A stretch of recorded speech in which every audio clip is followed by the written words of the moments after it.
let me turn it over now to our friend Stephen Kelly, who has been part of ISPI EMEA since the beginning.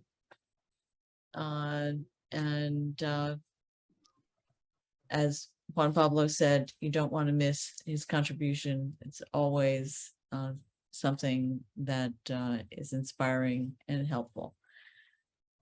Go ahead, Stephen. Okay, well, thank you very much. Hopefully I'll be a little bit inspiring, although I think on the topic I chose, around building a consulting firm, I think there's quite a bit of knowledge already in this room that I hope that we can share. And so this session is around building a performance improvement consulting practice.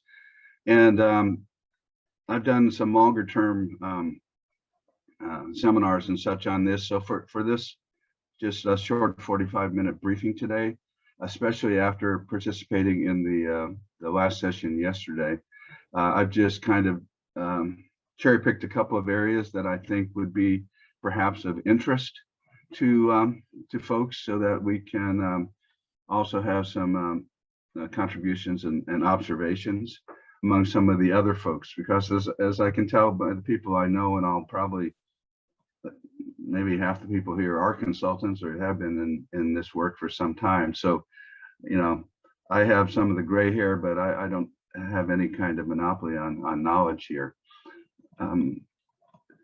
Very simple kind of objectives for this short amount of time. Hopefully I'll give you some ideas for options that if you're planning to start, or else you want to think about refreshing your own strategy for a consultancy, maybe you'll come up with something there. So just strengthening some knowledge. Now I was thinking, I've been in this business now for just a little bit over 40 years. I got out of the Army in 1979 and set up my first company, and actually going under the name Good Services for the Community. And then met my current partner, Mari Novak, who many of you know, in the mid 80s, and we rebranded the company as K&O, Kelly Novak Opportunities. And then for the last almost 30 plus years, we have kept a U.S. company. We moved to what was then Czechoslovakia in the 90s, set up several different consulting companies there. And over that period of time, then probably built the staff up to about 15, 18 people, plus a lot of part-timers, and ended up building up client bases with corporate types of clients, government. And then in later years, we started working in international development with funders like World Bank or USAID. So I'm kind of bringing in some different thoughts about that. I mainly got into consulting after some early stints in the Army and working for big companies, just because I wanted to kind of be on my own and be my own boss and take the risk, and hopefully it would pan out. And so I was lucky. Opportunities kind of came our way, and we made pretty good. Some of the references here are two, and I have quite an extensive handout for everyone. You can download it. It's the handout pretty much from the seminar, so it's a lot of added value there of things that I won't even touch on today. And there's a quite good reading list on the tail end of that document. But these two, Phillips and Maister, Phillips has a number of good ideas about building, consulting, and Maister, who comes from a much bigger type of firm, also quite interesting about, as you're building, how you leverage your people, these sorts of things. So anyway, nothing. I've come up with some interesting observations and such, but you know, as I say, I build on the shoulders of some excellent folks. A real quick bit here, you know, why consultants are needed, as we know, for a variety of purposes, and can't much say more about this. You know it, and I know it. And so when we're talking about performance improvement consulting, then this is kind of a shift. The shift's been going on for 30 years from a very traditional view of clients dealing with consultants. As you see there, assessment not done, metrics typically focus on activities or cost reduction, those sorts of things. And so in the past years, in kind of ebbs and flows, we've gotten more into a performance improvement focus. And as you see there, these tie to the, as Roger was mentioning yesterday, the RSVPs, results focuses, systemic views of things, adding value, partnerships. And so this is kind of the area that I have tried to focus in building the consulting practice that we have. And so with that, I would say, I want to think a little bit about today, and then we can discuss this in a moment, how I see types of consulting practices. And this is more generally true, but also I think it applies to the PI, the performance improvement type of practice. And basically, we're looking to satisfy client demands with successful engagements. And here I see that there's three types or three ways that those engagements play out. And if you're doing consulting work, especially on the beginning time, it's useful to pick one of these areas that you want to focus on, although it is possible to focus between them. Generally, most consultants begin working in one and then going through the future. So I'll just go through these very quickly. The first one is what can be called the efficiency-based practice. It's basically a procedural sort of thing. Generally, it's relatively low risk for the client. This is things like maybe doing training programs, in some cases helping. Typically, when diagnostics have been done already and it's known what the solution is, these are types of services that consultants can provide in order to achieve that. And so there's low client risk, and typically too, there's a lot of competition in these areas. So therefore, the fees that you can charge are not as high. The next level, I guess, would be what I call the experienced-based practice, kind of the gray hair, where you've been in a certain area for a long time, and that could be both in terms of a sector, maybe utilities or accounting or manufacturing, and as well, maybe you've got experience with various types of tools that are practical for solving problems and working with your clients. And so in this kind of situation, you're certainly above the efficiency-based folks, and you're basically coming in and typically getting more involved, partly advising client, maybe taking on a role partly to help satisfy those needs, and at the same time, maybe being able to charge a little bit more depending on the sector and the experience you have, and even the competition. Now, the third one, which is I think where many of us would like to get to, is the expertise practice.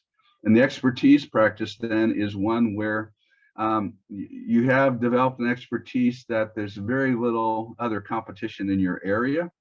Typically, the client is bringing you in for high risk sorts of things for them. High risk meaning that if the problem isn't solved, it can have huge costs or damages to the business, other sorts of things. And so there's generally very few qualified people who can handle these kinds of problems. And so as a result, your fees can be much higher because of the type of value you're bringing there. And so if we look at this kind of spectrum chart I've got, you see from the procedure or efficiency to either the brains or the expertise, you see on these different ranges, diagnosis on an expertise area.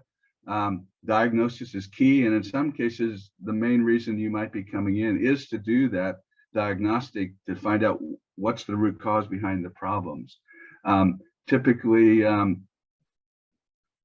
In the procedural, the efficiency, it's really around execution, getting the job done at a good possible price and at a proper quality level. And the same as you can see by these ranges, various types of client risk are there, highly customized solutions compared to more not customized, programmatic, I called it. Obviously, the level of competition and the fee structures are ranging very much between these. And so getting in and working in consulting, as you're looking at this now, I imagine you might be thinking, where do you sit on this particular scale? And at the same point, if you're thinking about getting into consulting, how might you enter?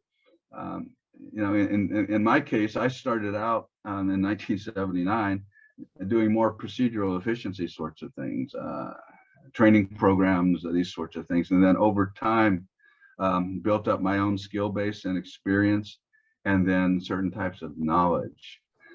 Before I stop for some discussion, two things to consider here is, depending on what type of consultancy you wish to focus on, and that's partly tied to your skills, but it's also tied to your inclination, there's different levels of involvement that would be there, from low-level advisory up to, in some cases on efficiency-based, you're doing most of the tasks. You might be coming in almost as a contracted person to do the job. The second thing there is how much transfer of know-how goes on. And as you see, this kind of a 9-box matrix there, you know, often you see something like this, everyone says, well, that top right, the collaborative is really what everybody should be aiming for. But in fact, it all depends on what you're there for. You know, if you're there to do a diagnostic and figure out root causes and make recommendations, you're probably not going to have time to transfer or inclination to transfer all the knowledge you have for how you did diagnostics and how this came out. So you're basically there as advisory. However, if you're coming in a training capacity or working to support a departmental function over a longer term, then the collaborative model obviously is the best place to go. So this is just kind of my front end and how I view consulting. And so when we look at success in consulting, there's 3 legs of performance. Obviously, the client, marketplace, profitability has to be there if you're going to make a living at this. And then for yourself and your staff, there needs to be satisfaction. And so with that, then what we get into then is what? For marketplace, you're talking about types of projects and types of services you want to offer and take on. Costs and fee levels get into this, and then career opportunities and development for your own staff and yourself as goes on. Today, the cost and fee is always a very interesting discussion, and I'm not going to get into it today, although later, if people want to go to a chat room and talk about this, I've developed some Excel tools for calculating overhead and these sorts of things. But for the most part today, I just wanted to talk about 2 things. One is kind of how I see the general approach to PI consulting.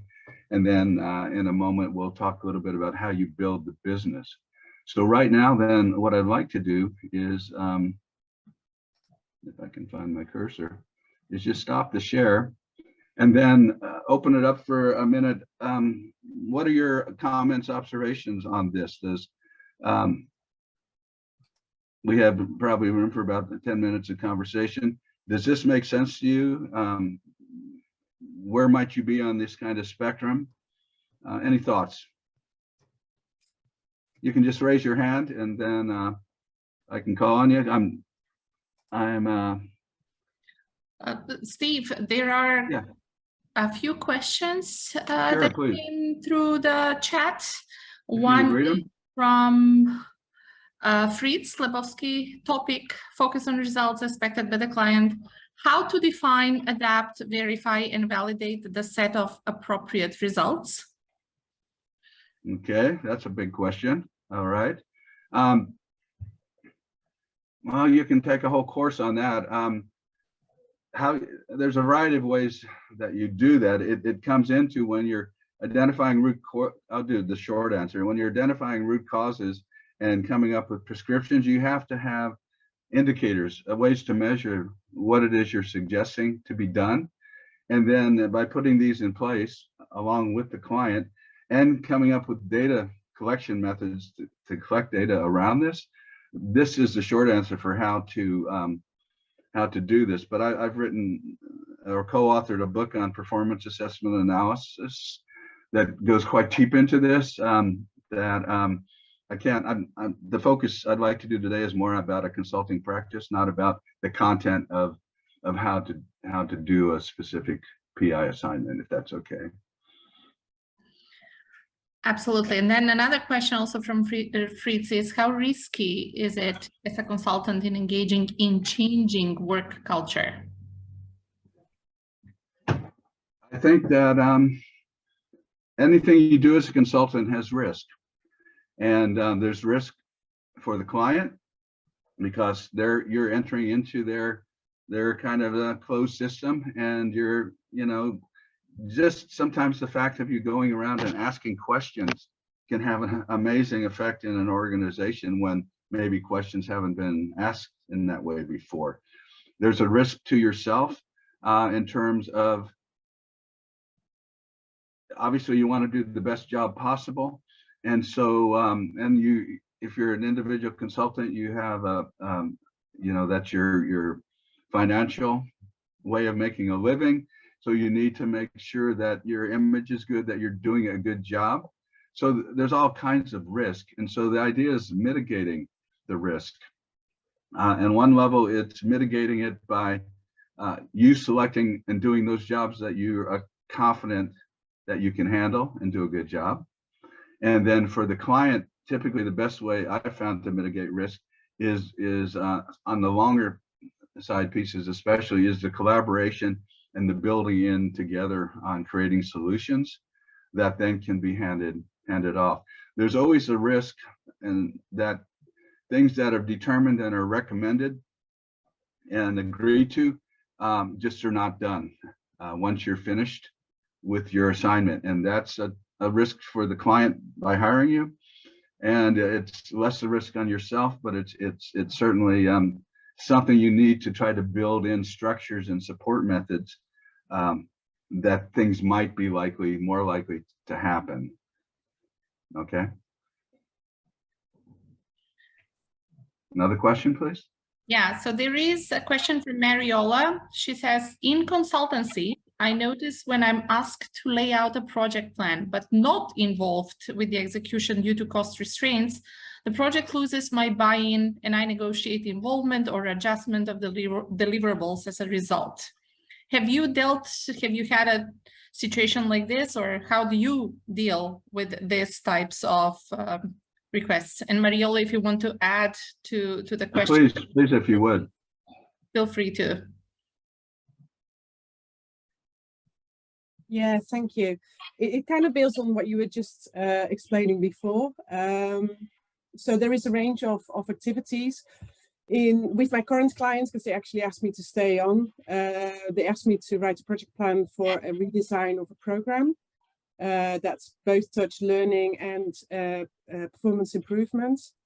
Then there were cost restraints, and they said, we'll give your project plan to one of the people that work here. And for me, that would have been okay if that person had experience in both learning and performance improvement. Right. So for me, it was attention to say, okay, so whatever I'm going to deliver, because I do think there is a consequence on myself and my reputation by handing them a project plan and not being able to be involved with the actual implementation. Ah, okay. I see.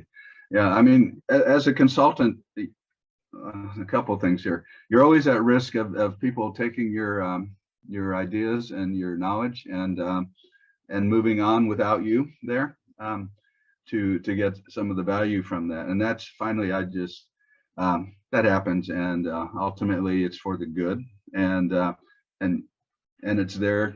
And in many cases, building trust by giving information is important and can be very important. When it comes to project plans around working with clients, what I've finally come to, especially in a number of years working funded in international development projects where I'm hired to go into a ministry or someplace to do an assessment or to do a long-term project. What I finally found out was that, especially when you're dealing with the high-end people, I came up for my own use, kind of a one-page formatted plan.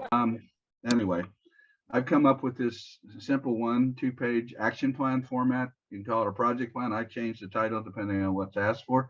That basically gives the client a sense of when's it going to be done, what can I expect at the end, and at least enough milestones, you could call them, or a variety of different tasks or activities, if that term is better than deliverable. And I provide that. And that doesn't provide any knowledge about how I'm doing it. You know, I'm talking about what will be accomplished at the end. And if they're hiring me, and if they want to talk about how I might do it, that's great to do that. But this is with an existing client where I'm already I've got the work, and now it's a matter of sitting down and getting everyone involved. Typically a broader meeting of some of the key stakeholders would be there. So I'm not sure if that answers your question, but it's the way I've finally come to dealing with it. Obviously, internally, we may make much more detailed project plans for our own use. And in some cases, there might be somebody on our liaison with the staff who we would share that with. But I find that most of the higher level managers or stakeholders, they're only interested in timelines and what's going to come out of it for the most part. So, okay. Lance, one more. Lance, how about you jump on and ask the question yourself instead of me just reading?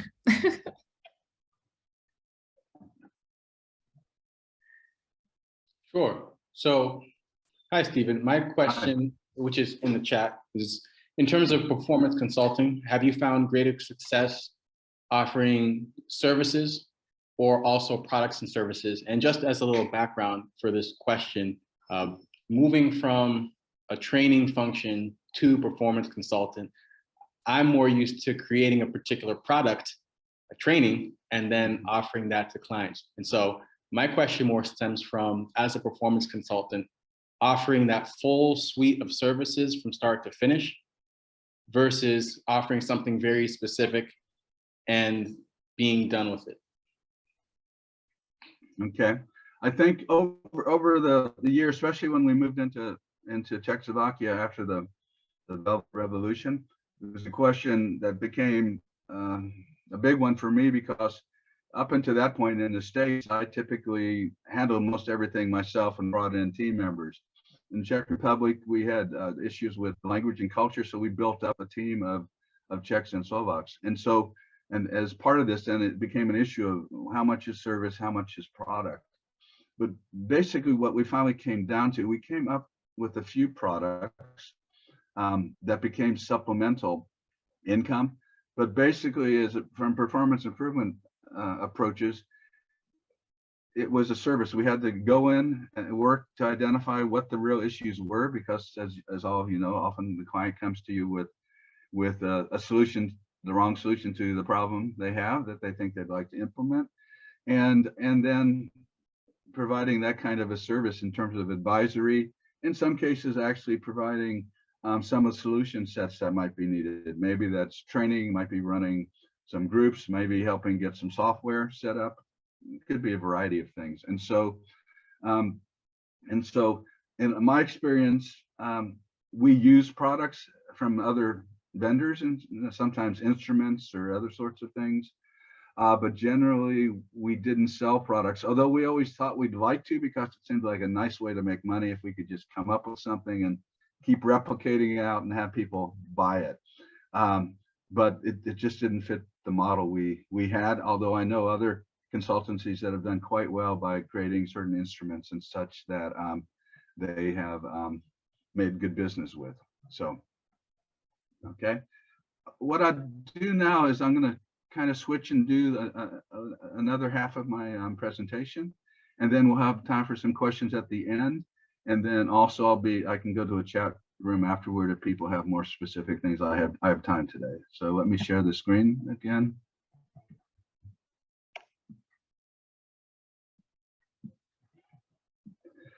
Okay, so this is where we left it.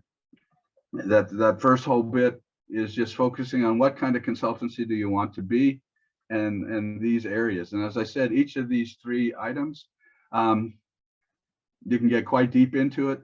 If you have an opportunity to download the reference document, it's about 60 pages. There's some of these slides are there, but also additional sorts of things around how to approach handling staff, and also costs and fees. Excuse me. Okay. Well, okay. I've had a bit of a cold, so excuse me. Developmental principles. Just a few of them. If you're setting up or expanding, these are things you want to consider. Exposure, a focused client base, a niche. I'm going to take a cough drop. This came up yesterday in the session about developing experience in certain areas or niches or sectors. Very important.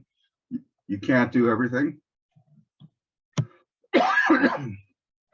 You want to build your brand, which ties to fees. As I think also was mentioned, I don't know if it was John Pablo or Seth yesterday, if you are seen as an efficiency kind of person, it's hard to get hired to do expertise work. It's easier to go the other way around. If you're known for expertise and experience, you can occasionally provide these kind of other services. You have to kind of measure how your building of your image and your name is going, and consistent. And so, you know, whether you're using a logo, just your name, is fine. Now, what works in terms of developing a practice?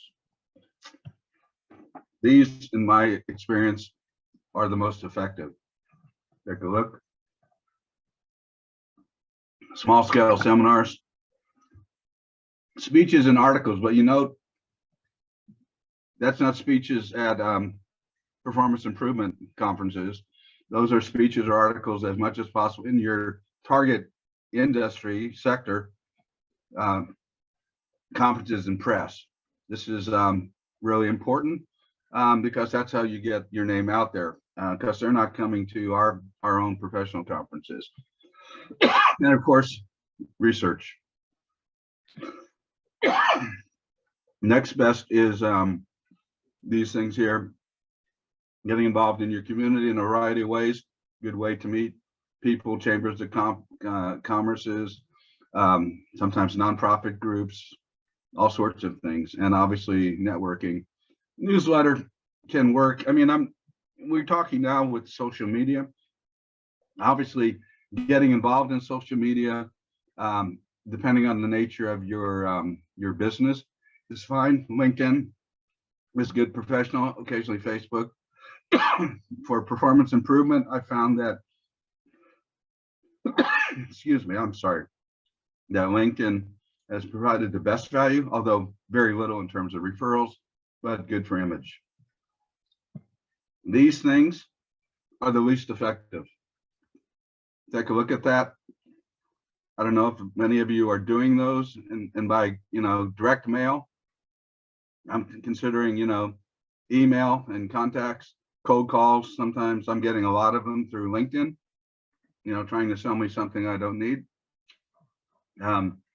These sorts of things generally have the least effectiveness, although in some cases can help supplement what you're doing.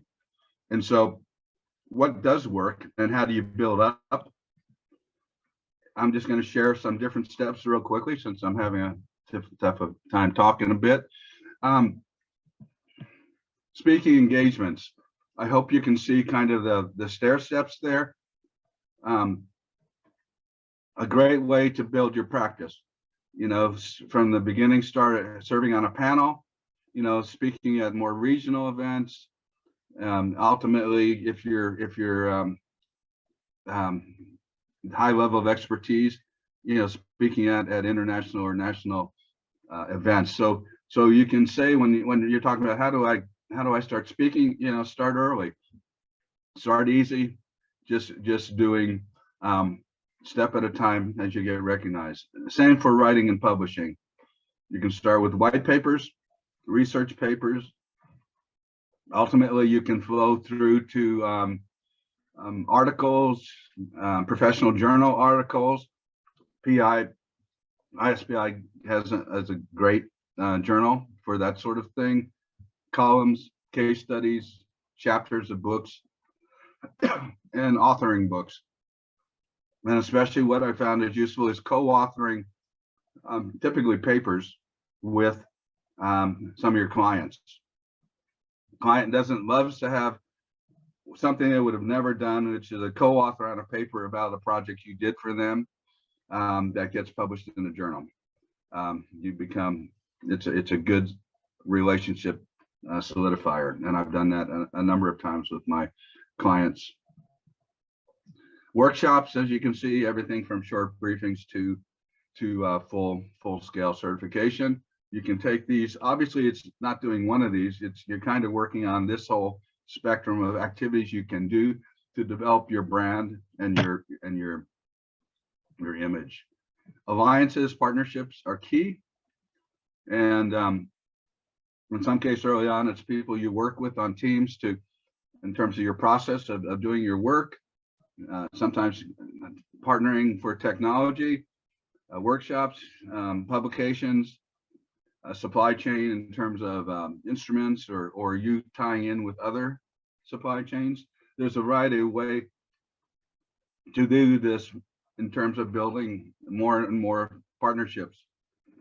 One of the things that helped us greatly when we moved and set up operations in Prague and Czechoslovakia in the 90s, we had a tough time breaking in.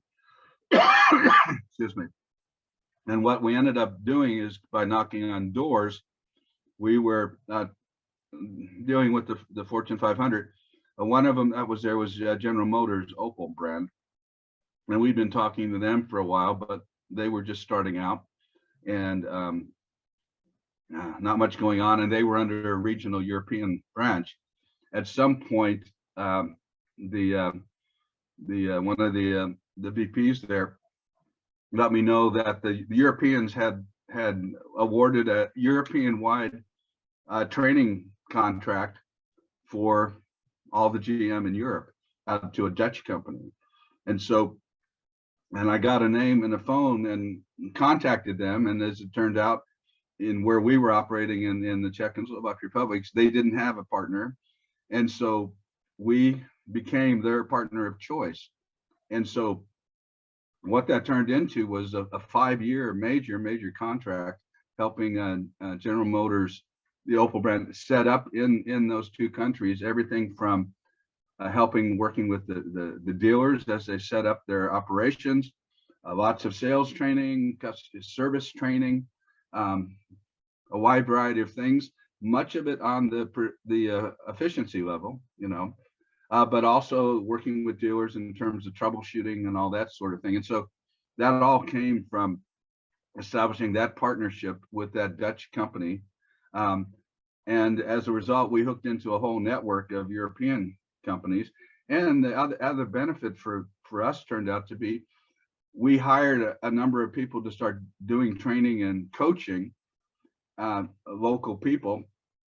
And so all their development and training was paid for by the client over a period of years in terms of learning the expertise they needed in terms of the trainings, this sort of thing. And at the same time that they were being trained for us, we were being paid while they were being trained. And so it just became an excellent thing. And in that 5 years, although Skoda was, if you've heard of a Skoda car, was the biggest thing they're built there, we were able to work with Opel to become the top importer in that country over a period of a few years. And so, and that all came from that partnership, and then that partnership and people who we met ended up translating into future business. So anyway, just kind of an example there, but it can be really critical here. And client recommendations. Once again, I kind of talked about this.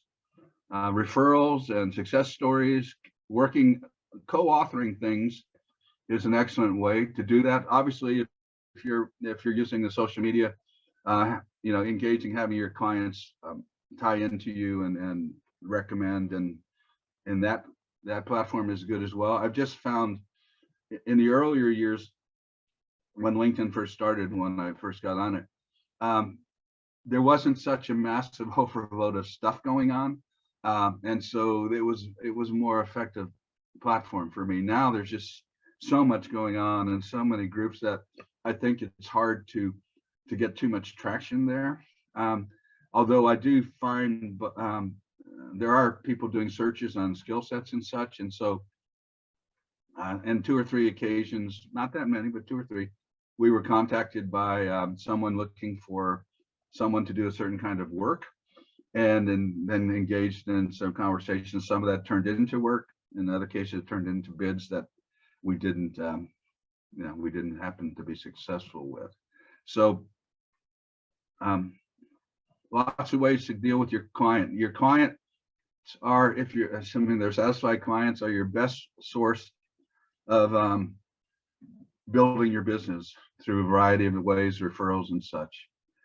And another thing you can do as you're building into your expertise function is you yourself becoming an expert, a reference that other people would call on. And so focusing on the beginning, maybe just in your industry or a niche, and then going through in terms of other roles you might take, where people view expertise. You know, on the end, you've got professors and university folks who, by nature of society, have been deemed, you know, high-end experts, and varieties of folks in between, and you can use those as your roles. There's quite a few different ones now. This is an exercise. It's in the handout. I don't have time, and we're not going to go through it now, but there's several exercises like this in the development material. So what I'd like to do now is just, we got about 5 minutes or so. Any other hot questions? And as I said, if anyone's interested, I'll move to a chat room after this, and we can talk about whatever you want, as long as you want. Okay.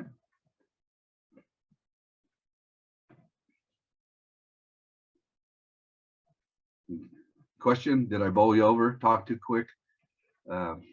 You already knew this stuff, probably. Thank you. Thank you, Steven. I didn't see any other questions in the chat, but Juan Pablo earlier had his hand up. So Juan Pablo, sure, if you want to go on. Please. Yeah, hello. Let's see if I remember what I had in mind. No, I think it was connected to this whole entry point, and I think it was triggered by Mariola's question. It's different. I don't know, the markets can be a bit different. Also, if you're working in the public sector, international development, or mostly in the private sector, all that plays a role. But what I see one evolution in our practice. I work for a consultancy well established in Sweden. We're not a big company. We're like 12, 13 people, but have strong references of big clients that have been, you know, are willing to endorse us. But what we see is that, for example, at the time of a tender or making a proposal, which we were not so good some 10 or 15 years ago, is to include all these things that enable us to really make a difference for the client. You know, for example, this with deliverables, you know, we discovered that it was a pitfall to reduce that tender to, for example, a number of workshops and meetings and reports and things like that, because it gave the impression that a lot of what really was making a difference, which is facilitating, bridging between people, making conversations happen, get on the phone with some executive and walk through some alternatives, non-scheduled coaching, all those things seem to not exist if you don't put it there, and then it even gets hard to charge for. So we got very mindful of not shying away from including that in proposals as a major contribution from our partnership, and of course putting a price tag on it if it's an hourly fee or whatever. And the interesting thing is, you could say, well, Sweden is where we work a lot, but I work a lot internationally. Is a very mature market, but still, to our surprise, it didn't, reflect in any reduction of willingness of working for us. It just made things visible. And I think that my experience with consultants, even they are experts, like you were describing, that a lot of times is that work of making those things happen that the client is struggling to do on their own. It's like get two people in a room and sort out a topic that they have not been able to discuss constructively for 2 years. All these moments, that's the breakthrough moments. Right. And those normally are not scheduled at the project planning phase, that you don't know that in 2 months you're going to be bringing 3 people in a room for half an hour. How can you know that? So allocating like a bag of hours that you're going to be doing all that and put a name on it. And you can put a really pretty name on it, so it sounds not like it has meaning to the client. Anyway, that was my. I think I didn't really address proposals at all, but along with what you're saying is one of the ways we approach proposals, especially when we know the client can be difficult around budget, we add quite a bit of detail, as you mentioned there. And we put pricing based on that. So then when and if the client comes back and says, that's too expensive, how do you cut it down? Then what we can say is, which one of these items would you like us not to do? And then that gets into a discussion of, well, of course they want everything, and the only reason it's there because they're all linked together, right? So we found that as a strategy in proposals. Especially budgeting, cost proposals, which accompany your whole scope of how you're going to accomplish the work, to be pretty effective. And then if in fact the budget need to be cut down, then we could cut back on the number of projected hours or days that are there. And it's in full transparency to everyone that that's basically what is going to be able to be delivered. So that the big thing with clients, especially on longer term projects, is this whole scope drift.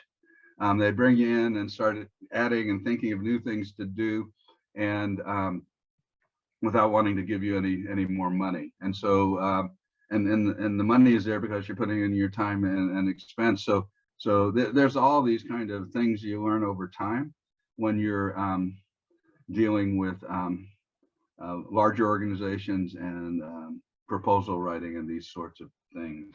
I know I'm probably on time now. Maybe one more question.